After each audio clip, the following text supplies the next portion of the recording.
بسم اللہ الرحمن الرحیم۔ پیش خدمت ہے کہانی امرو اور جادو کا دریا۔ اچانک امرو عیار کو ایک انسانی آواز سنائی دی تو وہ یک لخت چونک پڑا۔ دوسرے ہی لمحے اس نے اپنے گھوڑے بجلی کی بھاگ کھینچی تو وہ ہنہناتے ہوئے رک گیا۔ امرو حیرت بھری نظروں سے ادھر ادھر دیکھنے لگا کہ اسے کس نے آواز دی تھی، مگر اسے وہاں کوئی بھی نظر نہیں آ رہا تھا۔ وہ اس وقت ایک جنگل سے گزر رہا تھا۔ کچھ روز سے سردار امیر حمزہ کو نزلہ زکام تھا۔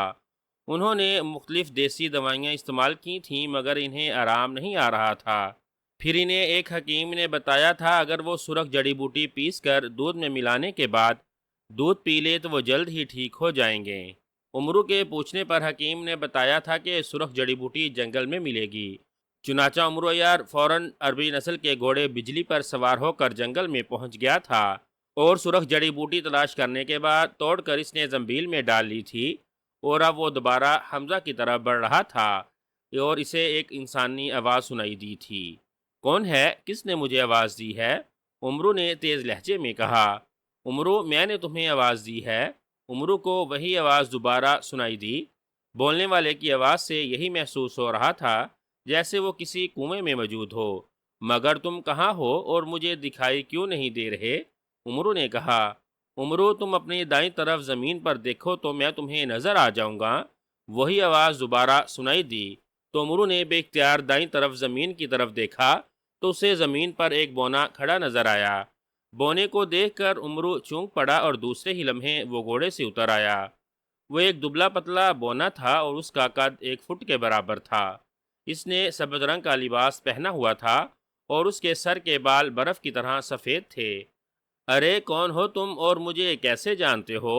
امرو نے بونے کے قریب زمین پر بیٹھتے ہوئے کہا۔ امرو کی بات سن کر بونے کے چہرے پر مسکراہٹ ابھر آئی۔ امرو، تمہیں تو پوری دنیا جانتی ہے کہ تم ایک نیک دل اور غریب پرور انسان ہو اور ہمیشہ ظلم کے خلاف لڑتے رہتے ہو۔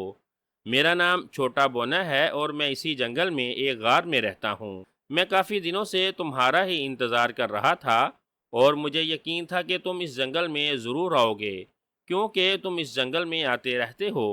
تھوڑی دیر پہلے تمہارے گھوڑے کی ٹاپوں کی آواز سن کر میں غار سے نکل آیا اور جب تمہیں دیکھا تو تم واپس جا رہے تھے۔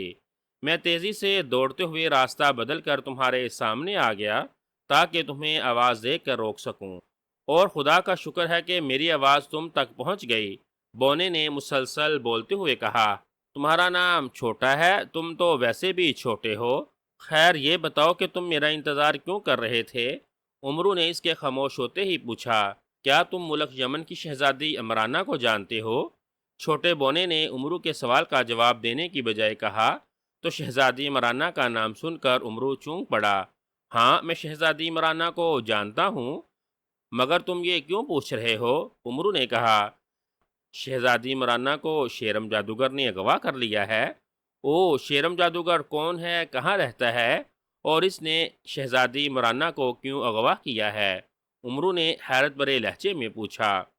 امرو، شیرم جادوگر ایک ظالم، سفاک اور مکار جادوگر ہے۔ وہ مشرق کی طرف ایک جنگل میں اپنے محل میں رہتا ہے۔ اب تک وہ کئی انسانوں کو موت کے گھاٹ اتار چکا ہے۔ اسی جنگل کے قریب ہی ایک بستی بھی آباد ہے۔ میں اس بستی میں رہتا ہوں۔ شیرم جادوگر ہماری بستی سے ہر روز ایک بچے کو اغوا کر کے اپنے محل میں لے جاتا ہے اور اسے ہلاک کر کے کھا جاتا ہے۔ اس کے ظلم اور سفاک پن کی وجہ سے بستی کے لوگ بے حد پریشان ہیں۔ بستی کے بہادر نوجوانوں نے شیرم جادوگر کو ہلاک کرنے کی کوشش کی تھی مگر کوئی نوجوان بھی شیرم جادوگر کی جادوئی طاقتوں کے سامنے نہ ٹھہر سکا اور اس نے تمام مقابلہ کرنے والے نوجوانوں کو موت کے گھاٹ اتار دیا۔ بستی کے بوڑھے لوگوں نے مل بیٹھ کر یہ فیصلہ کیا کہ وہ سب یہ بستی چھوڑ کر کسی اور جگہ بستی بنا لیں گے جہاں شیرم جادوگر نہ آ سکے۔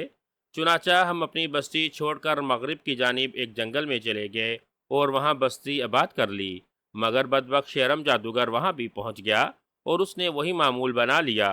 ایک دن میں خنجر لے کر شیرم جادوگر کے محل میں پہنچ گیا تاکہ میں اسے ہلاک کر سکوں۔ میں چونکہ بونا تھا اسی لیے شیرم جادوگر اور اس کے کسی غلام نے مجھے نہیں دیکھا تھا۔ میں جب اس کے محل میں پہنچا تو شیرم جادوگر کہیں گیا ہوا تھا۔ چنانچہ میں اس کے کمرے میں تخت کے نیچے چھپ گیا تاکہ جب وہ واپس آ کر تخت پر سوئے گا تو میں اسے سوتے میں ہلاک کر دوں گا۔ تھوڑی دیر کے بعد شیرم جادوگر اپنے کمرے میں آ گیا۔ وہ یمن کی شہزادی عمرانہ کو اغوا کر کے لے آیا تھا۔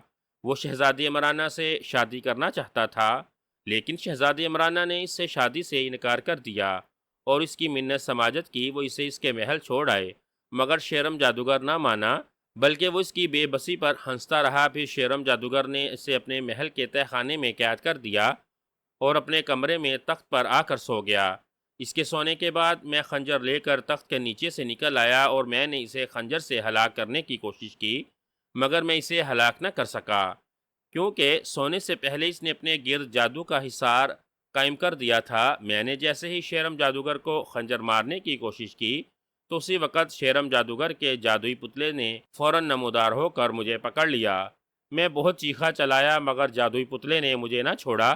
شور کی آواز سن کر شیرم جادوگر جاگ گیا اور اس نے جب مجھے دیکھا تو وہ بہت حیران ہوا اور اس نے جادوئی پتلے سے میرے بارے میں پوچھا، تو جادوئی پتلے نے اسے بتایا کہ میں اسے ہلاک کرنا چاہتا ہوں، جس پر شیرم جادوگر بہت غصے میں آ گیا اور اس نے مجھے ایک پنجرے میں قید کر دیا۔ صبح جب شیرم جادوگر کا ایک غلام مجھے کھانا دینے آیا تو اتفاق سے پنجرے کا دروازہ بند کرنا بھول گیا، اسی لیے میں پنجرے سے نکل کر اپنی بستی میں پہنچ گیا۔ ایک رات خواب میں ایک نیک دل بزرگ آئے اور انہوں نے مجھے کہا کہ شیرم جادوگر کو ختم کرنے کے لیے امرو عیار کی مدد لی جائے، کیونکہ امرو عیار جادوگروں کا دشمن ہے اور دنیا کے تمام جادوگر اس سے ڈرتے ہیں۔ نیک بزرگ نے یہ بھی بتایا تھا کہ امرو اکثر اس جنگل میں آتا رہتا ہے، اسی لیے میں صبح ہوتے ہی اس جنگل میں آ گیا، مگر تم نہیں آئے تھے۔ میں مسلسل 4 روز سے اس جنگل میں آ رہا ہوں اور مجھے امید تھی کہ تم اس جنگل میں ضرور آؤ گے۔ آج تم سے ملاقات ہو گئی ہے امرو عیار، ہماری بستی کے لوگوں کو شیرم جادوگر کے ظلم سے بچا لو تو اللہ تمہیں اس کا بہت بڑا اجر دے گا۔ چھوٹے بونے نے تفصیل بتاتے ہوئے کہا تو امرو حیرت سے ساری بات سنتا رہا۔ ٹھیک ہے چھوٹے بونے، تم اپنی بستی میں جاؤ اور انہیں میرا پیغام دو کہ وہ واپس اپنی پہلی بستی میں چلے جائیں۔ انہیں شیرم جادوگر کی طرف سے ڈرنے کی کوئی ضرورت نہیں ہے، میں ابھی جا کر شیرم جادوگر کو موت کے گھاٹ اتارتا ہوں۔ امرو نے چھوٹے بونے سے کہا تو چھوٹے بونے کے چہرے پر مسکراہٹ ابھر آئی۔ امرو تمہارا بہت بہت شکریہ، ہم بہت غریب لوگ ہیں، اسی لیے ہم تمہیں دواؤں کے سوا کچھ نہیں دے سکتے۔ چھوٹے بونے نے ممنون لہجے میں کہا تو امرو نے اس بات میں سر ہلا دیا۔ ٹھیک ہے تم اب جاؤ، امرو نے کہا تو چھوٹا بونا مسرت برے انداز میں مڑا اور تیز تیز قدموں سے چلتے ہوئے جھاڑیوں کے پیچھے چلا گیا۔ امرو کو شیرم جادوگر پر بہت غصہ آ رہا تھا جس نے لوگوں کی زندگی اجیرن کی ہوئی تھی۔ امرو اپنے گھوڑے بجلی پر سوار ہو کر دربار امیر حمزہ کی طرف بڑھ گیا۔ دربار میں پہنچنے کے بعد اس نے سرخ جڑی بوٹی ایک کنیز کے حوالے کی اور خود سردار امیر حمزہ کے پاس آ گیا۔ اس نے سردار امیر حمزہ کو ساری بات بتا دی۔ مجھے آپ اجازت دیں تاکہ میں شیرم جادوگر کو ہلاک کر کے مظلوم لوگوں کی دعائیں حاصل کر سکوں۔ امرو نے کہا ٹھیک ہے امرو، تم جاؤ اور اس بدبخت شیرم جادوگر کو ایسی سزا دو کہ آئندہ کوئی بھی جادوگر انسانوں کو تنگ کرنے کی جرت نہ کر سکے۔ سردار امیر حمزہ نے کہا۔ دربار امیر حمزہ سے نکل کر امرو ایک سمت بڑھ گیا۔ سنسان جگہ پر آنے کے بعد اس نے پاؤں سے عام چپلیں اتار کر زنبیل میں ڈالیں اور اڑنے والی سنہری چپلیں نکال کر پہن لیں۔ پھر اس نے انہیں حکم دیا کہ وہ اسے شیرم جادوگر کے محل کی طرف لے چلیں، تو دوسرے ہی لمحے اس کے جسم کو ایک جھٹکا لگا اور وہ آہستہ آہستہ اوپر اٹھتا چلا گیا۔ کافی بلندی پر آ کر امرو کا رخ مشرق کی طرف ہو گیا۔ تھوڑی دیر بعد سنہری چپلوں نے اسے شیرم جادوگر کے محل کے قریب پہنچا دیا تو امرو نے سنہری چپلیں اتار کر زنبیل میں ڈالیں اور عام چپلیں نکال کر پہنی اور شیرم جادوگر کے محل کی طرف بڑھنے لگا۔ اب بھی وہ محل کے قریب ہی پہنچا تھا کہ اسی وقت محل کا دروازہ کھلا اور ایک نوجوان اور ایک لہیم شہیم شخص باہر نکلا۔ اس نے جب امرو کو دیکھا تو وہ یکدم ٹھٹک کر رک گیا اور حیرت بری نگاہوں سے اسے دیکھنے لگا۔ تم امرو عیار ہو؟ اس نوجوان نے بکھلائے ہوئے لہجے میں کہا۔ امرو سمجھ گیا کہ یہی شیرم جادوگر ہے۔ ہاں میں امرو عیار ہوں اور میرا خیال ہے کہ تم شیرم جادوگر ہو۔ تم نے بستی کے معصوم لوگوں پر ظلم کی انتہا کی ہوئی ہے اور شہزادی عمرانہ کو اغوا کر کے اپنے تہ خانے میں قید کر دیا ہے۔ میں تمہیں معصوم لوگوں پر ظلم کرنے اور شہزادی عمرانہ کو اغوا کرنے کے جرم میں سزا دینے آیا ہوں۔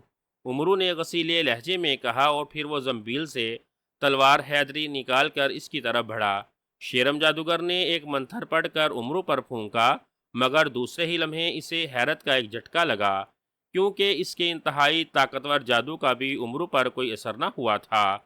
عمرو نے چونکہ شیرم جادوگر کے محل کی طرف جاتے ہوئے راستے میں ہی زنبیل سے طلسمی موتی نکال کر منہ میں رکھ لیا تھا، اسی لیے وہ شیرم جادوگر کے وار سے محفوظ رہا۔ اوہ اوہ، تم پر میرے جادو نے اثر کیوں نہیں کیا؟ شیرم جادوگر نے بکھلائے ہوئے لہجے میں کہا۔ اس نے ایک بار پھر منتر پڑھ کر عمرو کی طرف اپنا دایاں ہاتھ جھٹکا تو اس بار اس کے ہاتھ کی انگلیوں سے سرخ رنگ کی بجلی کی لہریں نکل کر عمرو پر پڑیں، مگر دوسرے ہی لمحے شیرم جادوگر حیرت سے اچھل پڑا، کیونکہ اس بار بھی اس کی برق کی لہروں نے عمرو کا کچھ نہیں بگاڑا تھا۔ شیرم جادوگر، تم میرا کچھ نہیں بگاڑ سکتے، اب تم مرنے کے لیے تیار ہو جاؤ، عمرو نے طنزیہ لہجے میں کہا، اور پھر وہ شیرم جادوگر کی طرف بڑھا، مگر اس سے پہلے کہ عمرو شیرم جادوگر کے قریب پہنچتا، اسی لمحے شیرم جادوگر پلٹ کر ایک طرف دوڑ پڑا، مگر عمرو نے جب اسے بھاگتے دیکھا تو وہ بھی اس کے پیچھے بھاگ پڑا۔ خبیث جادوگر، اب بھاگتے کہاں ہو؟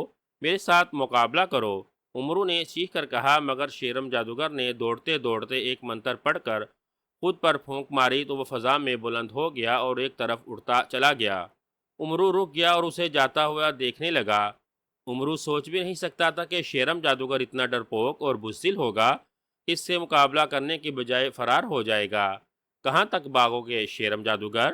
میں ابھی تمہارے پیچھے آتا ہوں، پہلے میں شہزادی عمرانہ کو تہہ خانے سے باہر نکال لوں، عمرو نے کہا۔ چند لمحوں کے بعد شیرم جادوگر عمرو کی نگاہوں سے اوجھل ہو گیا تو عمرو محل میں داخل ہو گیا۔ اسے کمرے میں شیرم جادوگر کا خزانہ بھی مل گیا، جس سے اس نے مال غنیمت کے طور پر اپنی زنبیل میں منتقل کر لیا۔ عمرو کو تہہ خانہ تلاش کرنے میں ذرا بھی دقت کا سامنا نہیں کرنا پڑا۔ تہہ خانہ شیرم جادوگر کے کمرے کے نیچے بنا ہوا تھا اور اس کے کمرے سے سیڑھیاں تہہ خانے میں جاتی تھیں۔ عمرو نے جب تہہ خانے میں پہنچ کر دیکھا تو ملک یمن کی شہزادی عمرانہ پلنگ پر بیٹھی ہوئی تھی۔ شہزادی عمرانہ چونکہ عمرو عیار کو جانتی تھی، اسی لیے اس نے جب عمرو کو دیکھا تو وہ چونک پڑی اور پلنگ سے اٹھ کر نیچے اتر آئی۔ ارے عمرو عیار، تم! وہ شیرم جادوگر کہاں ہے؟ شہزادی عمرانہ نے حیرت بھرے لہجے میں کہا۔ وہ ڈرپوک جادوگر مجھے دیکھتے ہی ڈر کر بھاگ گیا ہے، عمرو نے مسکراتے ہوئے کہا۔ خدا کا شکر ہے کہ اس نے مجھے شیرم جادوگر کی قید سے چھڑانے کے لیے تمہیں بھیج دیا ہے، شہزادی عمرانہ نے مسرت بھرے لہجے میں کہا۔ آئیے شہزادی صاحبہ، ہمیں جلد سے جلد اس محل سے نکل جانا چاہیے، ایسا نہ ہو کہ شیرم جادوگر پیچھے سے وار کر دے، عمرو نے کہا، اور پھر وہ شہزادی عمرانہ کو لیے تہہ خانے کی سیڑھیاں چڑھنے لگا۔ پرستان کی ریاست پھول نگر سے سینکڑوں میل دور شمال میں بلند و بالا پہاڑوں کا طویل سلسلہ پھیلا ہوا تھا۔ انہی پہاڑوں کے دائیں طرف ایک بڑا سا پہاڑ بھی تھا، جس کے دامن میں ایک بہت بڑا شگاف تھا، جو آگے جا کر ایک بڑے غار کی صورت اختیار کر گیا تھا۔ اس غار کے آخری سرے پر ایک بہت بڑا ہال نما کمرہ بنا ہوا تھا، جس کے دہانے پر ایک بڑا پتھر پڑا تھا۔ کمرے میں دیواروں پر بڑی بڑی مشعلیں لٹکی ہوئی تھیں، ان مشعلوں کے جلنے کی وجہ سے غار میں تیز روشنی پھیلی ہوئی تھی۔ ہال کمرے کے درمیانی حصے میں ایک بہت بڑا تخت پڑا ہوا تھا، جس پر ایک بہت بڑا اور موٹا جن سو رہا تھا۔ اس جن کا سر گنجا تھا، البتہ اس کے گنجے سر کے عین درمیان میں بالوں کی لمبی چوٹی تھی جو گندی ہوئی تھی اور وہ کمر تک جا رہی تھی، اور جن نے کانوں میں زرد رنگ کی بڑی بڑی بالیاں پہنی ہوئی تھیں۔ اس کے چہرے پر باریک مونچھیں تھیں جو تھوڑی تک آ رہی تھیں۔ اس نے زرد رنگ کا زیر جامہ پہنا ہوا تھا۔ اس جن کے ہاتھوں اور پیروں کے ناخن بہت بڑے تھے اور لمبے لمبے کانٹوں کی طرح تھے۔ اس جن کا نام جاگاز تھا۔ جاگاز جن ہر چیز سے بے خبر سو رہا تھا اور اس کے خراٹے کمرے میں گونج رہے تھے۔ جاگاز جن بہت ظالم، شفاق اور بے رحم جن تھا۔ اس کے پاس بے شمار جادوئی طاقتیں تھیں۔ اچانک گڑ گڑاہٹ کی تیز آواز سنائی دی اور غار کے دہانے پر رکھا ہوا پتھر ایک طرف کھسکتا چلا گیا۔ گڑ گڑاہٹ کی آواز سن کر جاگاز جن یکدم اٹھ کر بیٹھ گیا اور پھٹی پھٹی نگاہوں سے غار کے دہانے کی طرف دیکھنے لگا۔ اب گڑ گڑاہٹ کی آواز بند ہو گئی تھی۔ کون ہے؟ کون ہے؟ جاگاز جن نے تیز لہجے میں کہا۔ جاگاز جن، میں ہوں تمہارا دوست شیرم جادوگر۔ اسی لمحے جاگاز جن کو ایک جادوگر کی آواز سنائی دی تو جاگاز جن بے اختیار چونک پڑا۔ اسی وقت اس کا دوست شیرم جادوگر غار میں داخل ہوا۔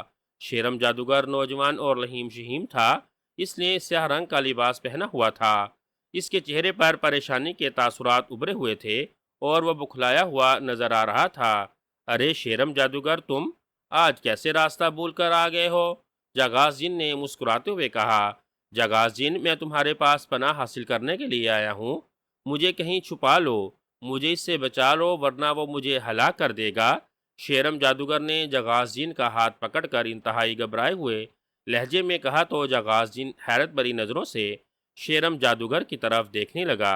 ارے شیرم جادوگر، گھبراؤ نہیں، تم میرے پاس آئے ہو، میرے ہوتے ہوئے تمہیں کوئی بھی کچھ نہیں کہہ سکتا۔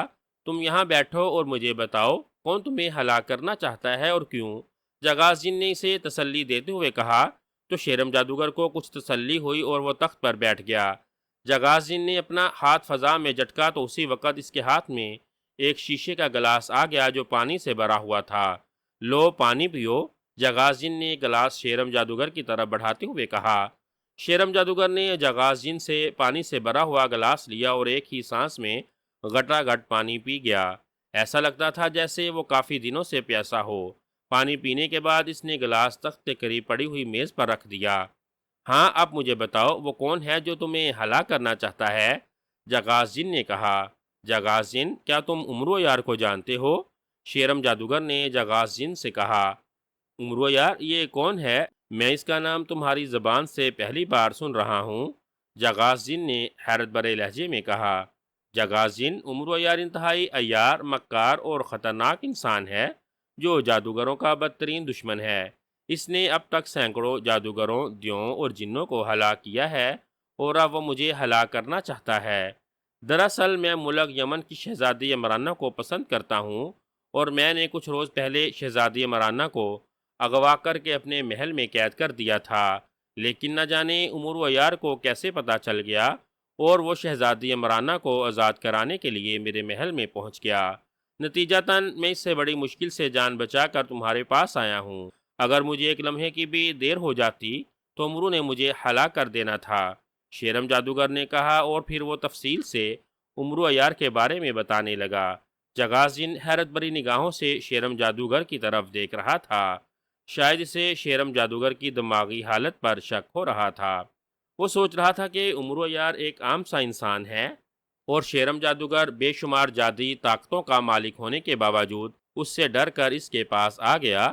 شیرم جادوگر، تمہارے پاس تو بہت ساری جادوئی طاقتیں ہیں، تم ایک ہی منتر سے اسے آگ میں جلا کر بھسم کر سکتے تھے، جاغاس جن نے کہا۔ تم ٹھیک کہہ رہے ہو جاغاس جن، میرے پاس واقعی بے شمار جادوئی طاقتیں ہیں اور میں نے امرو عیار کو جادوئی طاقتوں سے ہلاک کرنے کی بہت کوشش کی تھی، مگر میرے ایک بھی جادو نے اس پر اثر نہیں کیا، شیرم جادوگر نے کہا۔ کیوں، تمہارے جادو نے اس پر کیوں اثر نہیں کیا؟ جاغاس جن نے حیرت بھرے لہجے میں کہا۔ کیونکہ امرو عیار کے پاس بے شمار کراماتی چیزیں ہیں جن کی وجہ سے میرے جادو نے اس پر اثر نہیں کیا۔ جاغاس جن، تم اپنے علاقے کے ارد گرد جادوئی حصار کم کر دو تاکہ امرو یہاں تک نہ پہنچ سکے، شیرم جادوگر نے کہا۔ شیرم جادوگر، تم بے فکر رہو، امرو کیا اس کا بھوت بھی یہاں نہیں پہنچ سکتا، تم جتنے دن چاہو یہاں رہ سکتے ہو۔ اگر امرو عیار نے اس طرف آنے کی کوشش کی تو میں اسے جادو کے دریا میں پھینک دوں گا جہاں وہ کسی بھی صورت میں زندہ نہیں بچ سکے گا اور نہ ہی وہاں کوئی اس کی کوئی کراماتی چیز کام آئے گی، جاغاس جن نے مغرورانہ لہجے میں کہا۔ میں تمہاری صلاحیتوں سے واقف ہوں جاغاس جن، اسی لیے تو میں تمہارے پاس آیا ہوں، کیونکہ تم مجھے امرو عیار سے بچا سکتے ہو۔ امرو عیار کے مرتے ہی میں شہزادی عمرانہ سے زبردستی شادی کر لوں گا، شیرم جادوگر نے مسکراتے ہوئے کہا تو جاغاس جن کے چہرے پر بھی مسکراہٹ ابھر آئی اور غرور سے اس کا سر بلند ہو گیا۔ میں پہلے معلوم کر لوں کہ امرو کہاں ہے، جاغاس جن نے کہا، اور پھر اس نے منتر پڑھ کر اپنی انگلی دائرے کی صورت میں گھمانی شروع کر دی تو دوسرے ہی لمحے ایک جماکہ ہوا اور فضا میں ایک بھیانک شکل و صورت کا کاغذی پتلا نمودار ہو کر فضا میں معلق ہو گیا۔ کیا حکم ہے میرے آقا؟ کاغذی پتلے نے مؤدبانہ لہجے میں پوچھا۔ امرو یار کہاں ہے؟ جاغاس جن نے تحقمانہ لہجے میں پوچھا۔ آقا، امرو یار آپ کے غار کی طرف آ رہا ہے، کاغذی پتلے نے کہا تو جاغاس جن کے ساتھ ساتھ شیرم جادوگر بھی پوری طرح سے چونک پڑا۔ امرو ابھی میرے غار سے کتنی دور ہے؟ جاغاس جن نے پوچھا۔ آقا وہ پرستان کی ریاست پھول نگر پار کر چکا ہے، کاغذی پتلے نے کہا۔ ٹھیک ہے تم جاؤ، جگازین نے کہا تو وہ کاغذی پتلا فضا میں غائب ہو گیا۔ او جگازین، امرو اسی طرف آ رہا ہے، شیرم جادوگر نے بکھلائے ہوئے لہجے میں کہا۔ ہاں تم پریشان مت ہو، میں اس کا بندوبست کرتا ہوں، تم یہیں بیٹھو، جگازین نے اس بات میں سر ہلاتے ہوئے کہا۔ پھر وہ لمبے لمبے ڈگ برتا ہوا غار سے باہر نکل آیا۔ اس نے اپنا رخ جنوب کی طرف کیا اور اپنے دونوں ہاتھ فضا میں بلند کر کے آنکھیں بند کر لی اور منہ ہی منہ میں کچھ بڑبڑانے لگا۔ جادو کے دریا امرو کو نگل جاؤ، جادو کے دریا امرو کو نگل جاؤ۔ جگازین نے یہی فکرے 3 بار دہرائے، پھر وہ خاموش ہو گیا، مگر اس کی آنکھیں مسلسل بند تھیں۔ چند لمحوں کے بعد اس نے آنکھیں کھول دیں تو اس کے چہرے پر فتح کی مسکراہٹ ابھری ہوئی تھی، کیونکہ اس کے حکم پر جادو کے دریا نے امرو کو نگل لیا تھا، جہاں سے زندہ بچنا امرو کے لیے ناممکن تھا۔ امرو یار پاؤں میں اڑنے والی سنہری چپلیں پہنے انتہائی تیز رفتاری سے اڑتے ہوئے پریستان کی ریاست پھول نگر سے گزر رہا تھا۔ اس کا رخ شمال کی طرف دور نظر آنے والی پہاڑیوں کی طرف تھا۔ امرو نے شیرم جادوگر کے محل سے نکلنے کے بعد ہی شہزادی مرانہ کو تو اپنی زنبیل میں ڈال لیا تھا، جبکہ اس نے سنہری تختی سے شیرم جادوگر کے بارے میں معلوم کیا تھا کہ وہ کہاں فرار ہو کر چھپ گیا ہے، کیونکہ امرو جانتا تھا اگر اس نے شیرم جادوگر کو ہلاک نہ کیا تو وہ کسی اور جگہ جادوئی محل تعمیر کر کے وہاں رہے گا اور قریبی بستیوں میں رہنے والے لوگوں کو اغوا کر کے ان پر ظلم و ستم کے پہاڑ توڑ دے گا۔ سنہری تختی نے امرو کو بتایا کہ شیرم جادوگر کو کوہ کاف کے شمال میں ایک پہاڑی علاقے میں اپنے دوست جگازین کے پاس چلا گیا تھا۔ جگازین بھی شیرم جادوگر کی طرح ظالم، بے رحم اور سنگ دل جادوگر جن تھا۔ سنہری تختی سے شیرم جادوگر کے بارے میں معلوم کرنے کے بعد امرو فوراً شیرم جادوگر کے پیچھے روانہ ہو گیا تھا۔ امرو یار پریستان کی ریاست پھول نگر سے نکلنے کے بعد اب ایک دریا کے اوپر سے گزر رہا تھا۔ دریا بہت بڑا تھا اور رنگ برنگے بلند و بالا پہاڑوں کے درمیان واقع تھا، جس کا پانی حیرت انگیز طور پر سفید رنگ کا تھا۔ اچانک دریا کا پانی فضا میں بلند ہونا شروع ہو گیا اور امرو کی طرف بڑھنے لگا۔ یہ دیکھ کر امرو یار بے اختیار چونک پڑا۔ دریا کا پانی یوں فضا میں بلند ہو رہا تھا جیسے لاوا اوپر اٹھتا ہے۔ دریا کے پانی کا رخ امرو کی طرف تھا، ایسے لگتا تھا جیسے دریا کا پانی امرو کو اپنی لپیٹ میں لینا چاہتا ہو۔ اس سے پہلے کہ امرو سنبھلتا، دریا کے پانی نے اسے اپنی لپیٹ میں لے لیا اور امرو کو یوں محسوس ہوا جیسے وہ پانی اسے دریا کی طرف کھینچ کر لے جا رہا ہو۔ امرو نے بہت ہاتھ پیر مارے، مگر اس کے ہاتھ پیر مارنے کا کوئی فائدہ نہ ہوا اور دریا کا پانی اسے لیے دریا میں واپس چلا گیا۔ پانی میں جاتے ہی امرو کو یوں محسوس ہوا جیسے سینکڑوں سوئیاں اس کے جسم میں چبو دی گئی ہوں اور اس کا سانس بند ہونا شروع ہو گیا ہو۔ وہ تکلیف کی شدت سے تڑپ اٹھا اور اس کی آنکھیں پھٹنے لگیں۔ وہ دریا سے باہر نکلنے کے لیے تیزی سے کنارے کی طرف بڑھنے لگا، مگر وہ دوسرے ہی لمحے چونک پڑا، کیونکہ وہ جیسے ہی دریا کے کنارے کی طرف بڑھنے لگا تو اسے ایسا محسوس ہوا جیسے وہ آگے بڑھنے کی بجائے ایک ہی جگہ رک کر ہاتھ پاؤں مار رہا ہو۔ امرو نے پھر آگے بڑھنے کے لیے ہاتھ پاؤں مارے، مگر وہ آگے بڑھنے کی بجائے وہیں تھا۔ امرو کے چہرے پر پھر پریشانی کے تاثرات ابھر آئے۔ یہ میں آگے کیوں نہیں بڑھ رہا؟ امرو نے تشویش بھرے انداز میں سوچا۔ اسی لمحے پانی میں ہلچل ہوئی اور امرو نے چونک کر دیکھا تو دوسرے ہی لمحے وہ چونک پڑا۔ دائیں طرف سے بہت سارے مگرمچھ بجلی کی سی تیزی سے اس کی طرف بڑھے چلے آ رہے تھے۔ اپنی طرف مگرمچھوں کو آتا دیکھ کر امرو کے اوساں خطا ہو گئے اور وہ تیزی سے مخالف سمت میں تیرنے کی کوشش کرنے لگا، لیکن وہ آگے نہ بڑھ سکا۔ اسی لمحے اس کے قریب بہت سارے مگرمچھ آ گئے تو امرو کی پریشانی میں مزید اضافہ ہو گیا۔ وہ سمجھ گیا کہ اب اس کا ان مگرمچھوں سے بچنا بے حد مشکل ہے اور کوئی نہ کوئی مگرمچھ اسے زندہ نگل جائے گا۔ اسے چاروں طرف سے مگرمچھوں نے گھیر لیا تھا۔ ان کی تعداد 10 تھی اور وہ منہ کھولے امرو کو یوں دیکھ رہے تھے جیسے شکاری اپنے شکار کی طرف دیکھتا ہے۔ امرو کو موت اپنی آنکھوں کے سامنے ناچتی ہوئی نظر آ رہی تھی۔ یا اللہ، میری مدد فرما اور مجھے ان مگرمچھوں سے بچا، امرو نے دل ہی دل میں خدا کو یاد کرتے ہوئے کہا۔ پھر اس نے زنبیل میں ہاتھ ڈال کر تلوار حیدری نکال لی۔ اسی لمحے سارے مگرمچھ بیک وقت امرو کی طرف بڑھے۔ وہ جیسے ہی امرو کے قریب آئے تو امرو نے تلوار حیدری ایک مگرمچھ کے منہ میں کھونپ دی اور وہ مگرمچھ یوں غائب ہو گیا جیسے وہاں تھا ہی نہیں۔ ان سب مگرمچھوں کو اپنے قریب دیکھ کر امرو بہت گھبرا گیا تھا اور وہ پانی میں تلوار حیدری تیزی سے چلا رہا تھا۔ جس مگرمچھ کو تلوار حیدری لگتی تھی وہ غائب ہو جاتا تھا اور اس کی جگہ 2 مگرمچھ نمودار ہو جاتے۔ اب وہاں مگرمچھوں کی تعداد 10 کی بجائے 20 ہو گئی تھی اور ان کی تعداد بڑھتی جا رہی تھی۔ چونکہ امرو کے پاس تلوار حیدری تھی اس لیے مگرمچھ اس سے تھوڑے فاصلے پر موجود تھے۔ آقا، آپ طلسمی موتی منہ میں رکھ لیں تو یہ سارے مگرمچھ آپ سے دور بھاگ جائیں گے۔ اسی لمحے امرو کو زنبیل کے محافظ بونے کی آواز سنائی دی تو امرو نے بجلی کی سی تیزی سے طلسمی موتی نکال کر اپنے منہ میں ڈال لیا۔ اس نے جیسے ہی طلسمی موتی منہ میں ڈالا تو سارے مگرمچھ تیزی سے اس سے دور ہونے لگے اور تھوڑی دیر کے بعد وہ سب مگرمچھ وہاں سے چلے گئے۔ ان کے جاتے ہی امرو نے سکھ کا سانس لیا۔ طلسمی موتی منہ میں ڈالنے سے اب اسے اپنے جسم میں سوئیاں بھی چبھتی ہوئی محسوس نہیں ہو رہی تھی اور نہ ہی اس کا سانس گھٹ رہا تھا۔ محافظ بونے، یہ دریا کا پانی کیسا ہے جس میں میرا سانس گھٹ رہا ہے اور مجھے اپنے جسم میں سوئیاں چبھتی محسوس ہو رہی تھیں، اور دوسرا کہ میں آگے بڑھنے کی بجائے ایک جگہ رکا ہوا تھا؟ امرو نے محافظ بونے سے پوچھا۔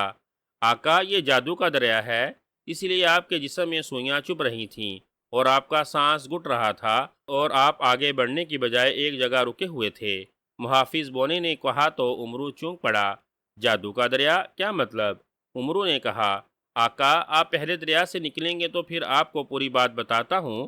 محافظ بونے نے کہا تو امرو نے اس بات میں سر ہلایا اور پھر جب اس نے آگے بڑھنے کی کوشش کی تو اس بار حیرت انگیز طور پر وہ آگے بڑھتا چلا گیا۔ وہ جیسے ہی دریا کے کنارے پہنچا تو وہ دوسرے ہی لمحے وہ اچھل کر دریا کے کنارے پر بیٹھ گیا۔ اس سے محافظ بونے نے باہر نکال دیا تھا۔ اڑنے والی سنہری چپلیں ابھی تک امرو کے پاؤں میں ہی تھیں۔ ہاں، اب بتاؤ، امرو نے محافظ بونے سے پوچھا۔ آقا، یہ دریا اصلی نہیں ہے، جادو کا ہے، اور اس کا مالک جاغاز جن ہے، جس نے شیرم جادوگر کے کہنے پر آپ کو ہلاک کرنے کے لیے جادو کے دریا میں پھینک دیا تھا تاکہ آپ جادو کے دریا میں اس کے جادوئی مگرمچھوں کے ہاتھوں ہلاک ہو جائیں۔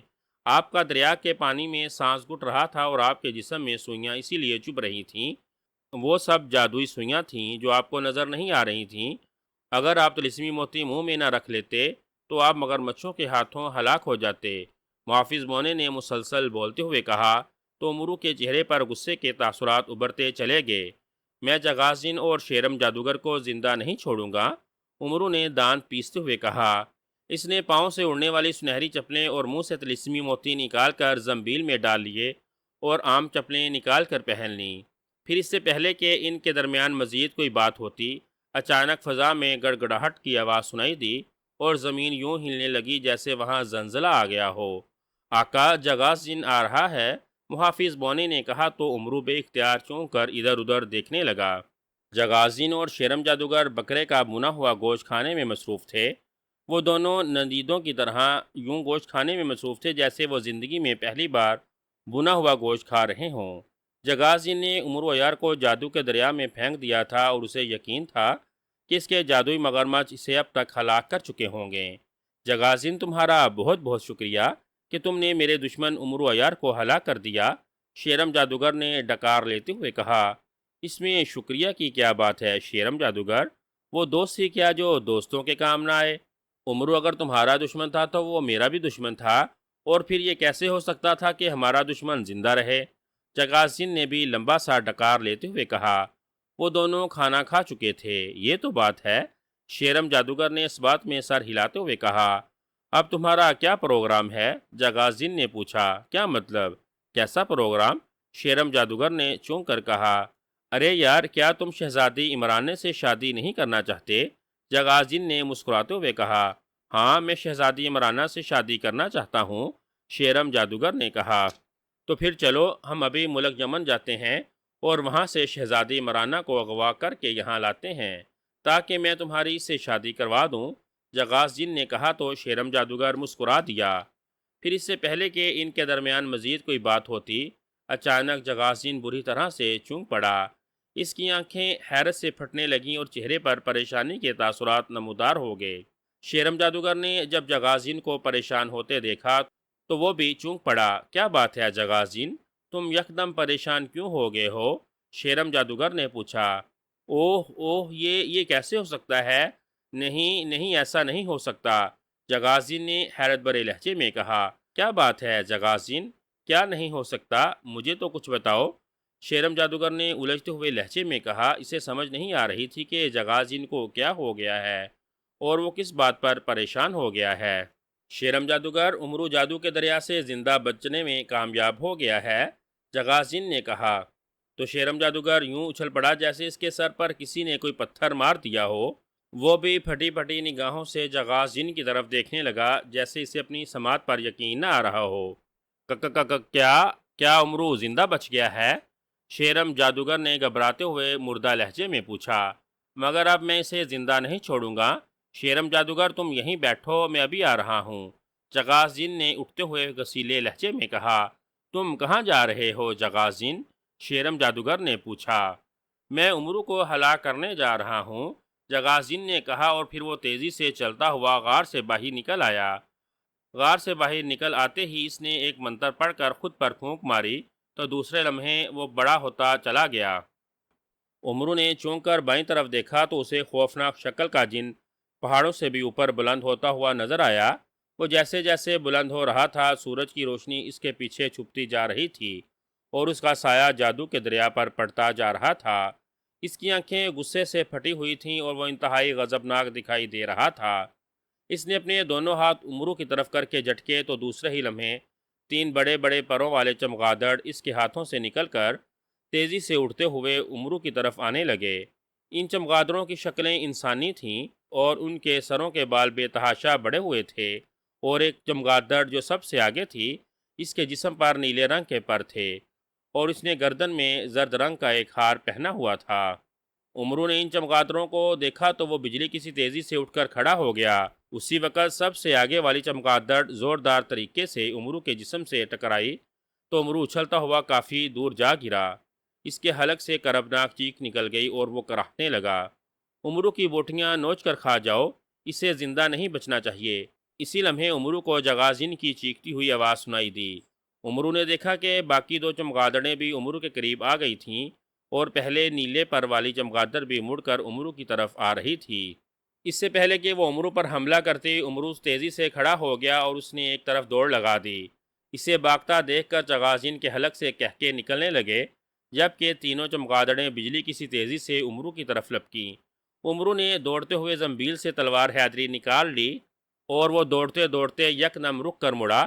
اسی وقت ایک چمگادڑ اس کے قریب آ گئی اور اس نے امرو کے چہرے پر اپنا پنجہ مارنے کی کوشش کی، مگر امرو نے جگائی دیتے ہوئے تلوار حیدری سے اس پر وار کر دیا۔ دوسرے ہی لمحے تلوار حیدری چمگادڑ کی گردن پر لگی اور اس کی گردن گاجر کی طرح کٹ کر دور جا گری اور وہ چمگادڑ زمین پر گر کر بری طرح تڑپنے لگی۔ دوسرے ہی لمحے وہ دھواں بن کر غائب ہو گئی۔ آقا بچیں! اسی لمحے امرو کو زنبیل کے محافظ بونے کی چیختی ہوئی آواز سنائی دی۔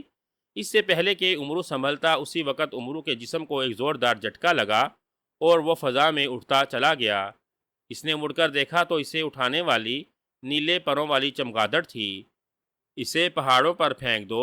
اسی لمحے امرو کو جگازین کی چیختی ہوئی آواز سنائی دی تو امرو کو اٹھانے والی چمگادڑ امرو کو لیے تیزی سے پہاڑوں کی طرف بڑھنے لگی، مگر اسی وقت امرو نے تلوار حیدری پیچھے کرتے ہوئے چمگادڑ کو مار دی۔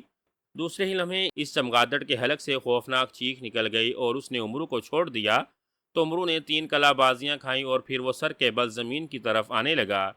اس کے گرنے کی رفتار بہت تیز تھی اور امرو اگر اسی رفتار سے زمین کی طرف بڑھتا رہا تو وہ سر کے بل زمین پر گرے گا اور اس کا سر پاش پاش ہو جائے گا۔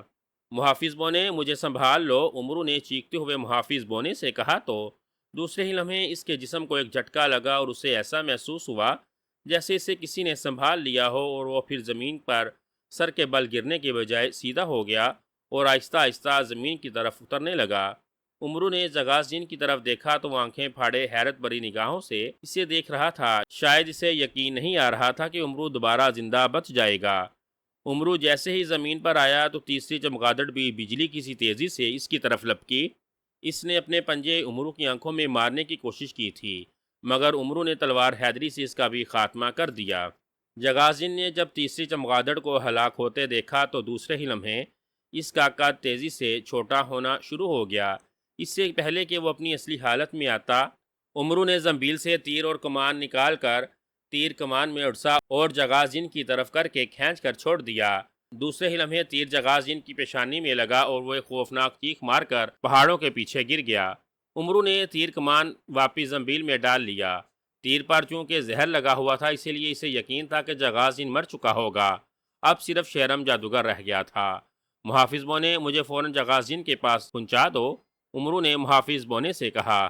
آقا آپ آنکھیں بند کر لیں، محافظ بونے نے کہا تو عمرو نے آنکھیں بند کر لیں۔ دوسرے ہی لمحے عمرو کو ایک جھٹکا لگا اور وہ فضا میں بلند ہوتا چلا گیا۔ چند لمحوں کے بعد اس کے پاؤں ٹھوس زمین پر لگ گئے۔ آقا آنکھیں کھول لیں، محافظ بونے کی آواز عمرو کو سنائی دی تو عمرو نے آنکھیں کھول دیں۔ اس نے دیکھا کہ اس کے قریب ہی جگازین سیدھا زمین پر پڑا ہوا تھا۔ اس کی آنکھیں حیرت سے کھلی ہوئی تھیں اور اس کی پیشانی میں ابھی تک تیر پیوست تھا۔ محافظ بونے، شیرم جادوگر کہاں چھپا ہوا ہے؟ عمرو نے محافظ بونے سے پوچھا۔ آقا، شیرم جادوگر نے جگازین کو مرتے ہوئے دیکھ لیا ہے، اسی لیے وہ اس کے غار سے نکل کر فرار ہو رہا ہے۔ اپنی دائیں طرف دیکھیں، محافظ بونے نے تیز لہجے میں کہا تو عمرو نے بے اختیار دائیں طرف دیکھا تو اسے شیرم جادوگر نظر آ گیا جو فضا میں اڑتے ہوئے ایک طرف جا رہا تھا۔ اس سے پہلے کہ وہ کافی دور تک جاتا، عمرو نے بجلی کی سی تیزی سے زنبیل سے جال الیاسی نکال کر اسے شیرم جادوگر کی طرف پھینک دیا تو جال الیاسی شیرم جادوگر پر جا گرا اور دوسرے ہی لمحے شیرم جادوگر جال الیاسی میں قید ہو گیا۔ جال الیاسی، اس خبیث جادوگر کو میرے پاس لے آؤ، عمرو نے جال الیاسی کو حکم دیتے ہوئے کہا تو جال الیاسی شیرم جادوگر کو لیے اس کے قریب آ کر زمین پر اتر گیا۔